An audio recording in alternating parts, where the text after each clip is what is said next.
All right, guys, welcome back to minisode number 6. Y'all, we made it past a whole month. I just realized that. You guys already know your host, Misty. I give you guys every single Thursday full episodes here on Double Dose of Raw Talk podcast, but on Tuesdays you guys get a look on my reflections and a deeper look into my soul with this minisode series titled A Dose for the Soul. And so let's just dive right into this shit because I have something to share with you guys, right? Why else are we here? So last week, you guys know I shared with you guys the whole theme and the inspirations behind my birthday look that I glammed myself up with. Shout out to my makeup artist and to me for shopping and picking the color that I did. So the dress itself, if you guys remember, I told you it was the color purple, beautiful purple. You guys must see it already on my social media. And part of the inspiration that came from that, not just what the color purple symbolizes, but also it reminded me and resonated with me the color purple that the late singer Selena wore during her last concert. And I am a fan of her. I've always have been, even before she passed away. So now fast forward to today, a week later, more or less, it turns out that Selena, the series, has aired on Netflix. And so there are a lot of people with different opinions about this. Some people loved it, some people didn't. Mostly and primarily, I've seen a lot of the criticism coming from within the Latino community. Okay, so be it.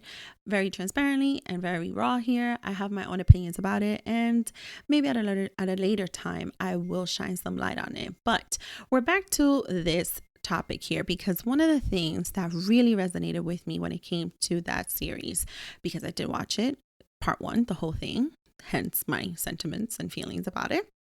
The bigger focus on this series and the theme that I kept noticing that kept coming up essentially, which was, pretty dope and amazing. I mean, I can't say that it's not. I think it's beautiful that they shine light on the whole family, but it was really about, this whole topic that came up, and it was legacy.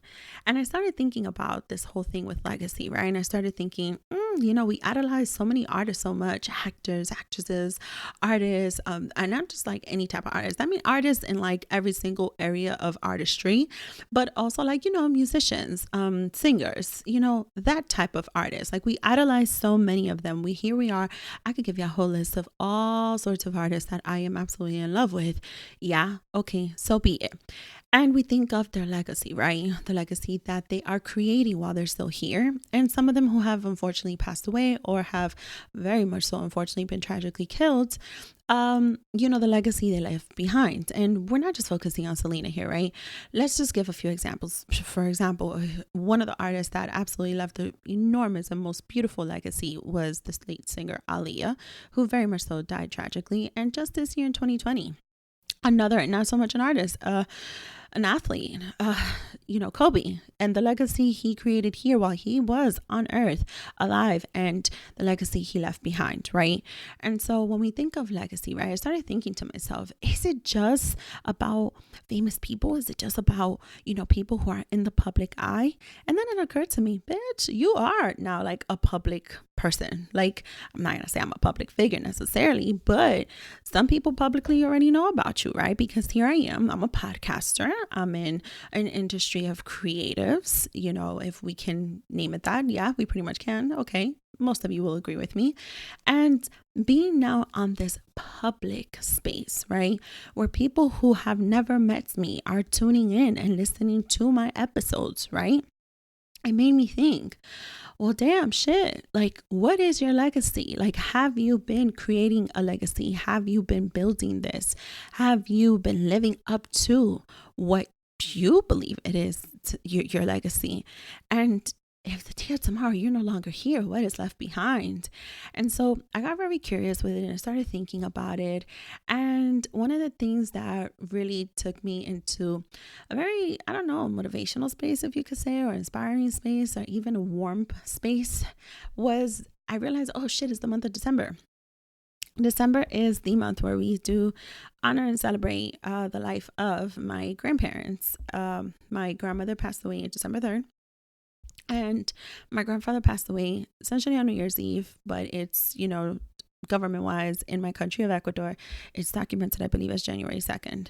Now, When I think about them and I realize, me thinking about this whole legacy shit, one of the things that they definitely always used to say to us, to all of us, is, in this world, you have your name. Like, you got to be proud of your blood. You have to be proud of your name. I'm not going to give you guys my full last name, although it is out there somewhere, probably somewhere on my page, because, I've been given some credits for some of the work I've been doing.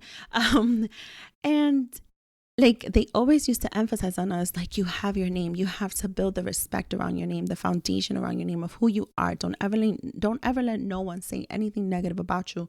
Don't ever let no one throw any dirt on your name. And I realized, you've been working on your legacy since then, since your first teachings and education on the respect surrounding who the fuck you are and the pride you should take in the name that you hold and represent.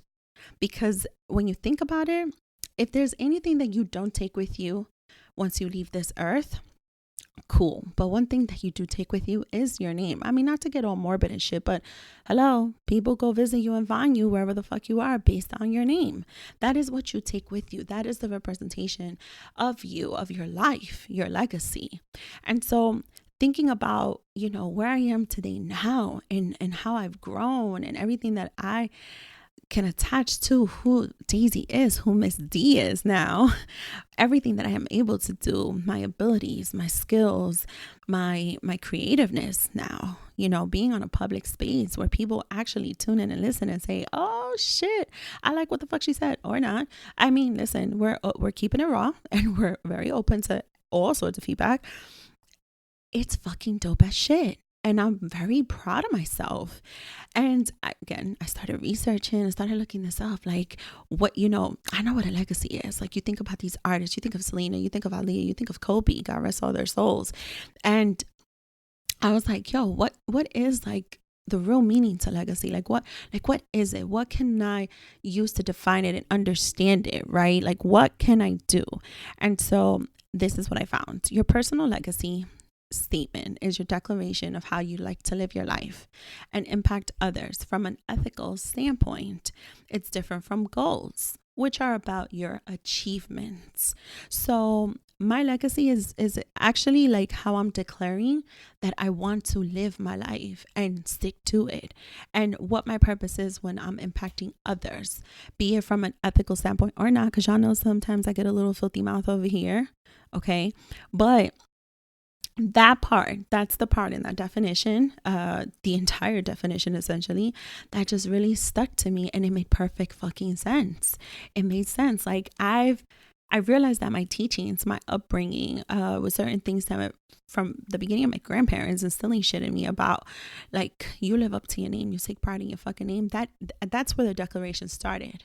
That's where I decided how I'm going to live my life. Like, you say what you mean what you say. You don't fucking lie. Like, you be upfront about your shit. Although some of y'all do think like sometimes I be saying out of pocket shit, and I do. I apologize. But this is who I am. This is how I've been. And then comes the part of how it impacts other people, and you're hoping that it does make a positive impact, right? And so I wanted to share this with you guys, right? Because who would have thought? It took me into a rabbit hole thinking about legacy, personal legacy, just, not being so thrilled with the new series that Netflix aired on Selena. I mean, listen, I have my opinions. I'm entitled to them. I'm not going to say them right now because this is not the moment, but who would have thought that it was from there to now that I just started reflecting on my personal legacy. And I wanted to share this with you guys because it is my hope that after this crazy year 2020, which we are about to close out, that you guys look back on how you guys have survived this year, how you guys have coped with it, how you guys have faced it. What have you done to keep yourself busy? And is it something something so small or something so huge that has taken you into a different area of life and into a different aspect, into maybe a different industry, into a different thought process? Maybe you challenged yourself and here you are. You're not just, holding on, God willing, to your day job. I mean, listen, there are a lot of people who unfortunately aren't, but you're also like an innovator. You are now an entrepreneur. Who knows? like, I want you guys to reflect on where you were in the beginning of 2020, right? To wherever your personal legacy was then when you welcomed 2020, and where you are today as the year is closing out, because that shit is right around the corner in case y'all haven't noticed. And just be proud of yourself, even with the struggles, even with how you've had to learn how to cope, even with how crazy this world has been, with so much being revealed and so much being fought for. And by now you guys should know everything that I've shone light on. It is really what I stand by and what I stand for.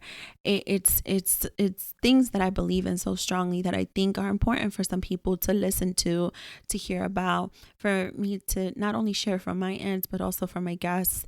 And it is my hope that it impacts a few of you in a very positive way, and that you guys always know that this table that I've created, this space, this mic, this platform, yeah, it is on a double dose note, but it is for raw talk. It is for the most transparency and the most vulnerable space, the most raw space to talk about shit, where people come together, myself and a guest or two, and we get comfortable being uncomfortable. And that's essentially what this is about, where my legacy continues to go, where my legacy is flowing. And I hope you continue to flow with me, and that you guys keep coming back, and you guys continue to want another dose from your girl, Ms. D. I'm just so proud of myself and proud of this space and proud of this platform. And I want you guys to feel that proud of yourselves and wherever life has taken you today, because your legacy has continued to grow, and all of us are leaving. We're creating right now as we are breathing every single day. We are creating and adding to our personal legacy. And guess what? At some point, when we are no longer here, we're going to leave that behind. And there are going to be people who are going to remember us. So with that being said, thank you guys for tuning in to another minisode, A Dose for the Soul. You guys already know, it's always a pleasure. Don't forget to come back on Thursday for your full dose episode. And talk to you later. Bye.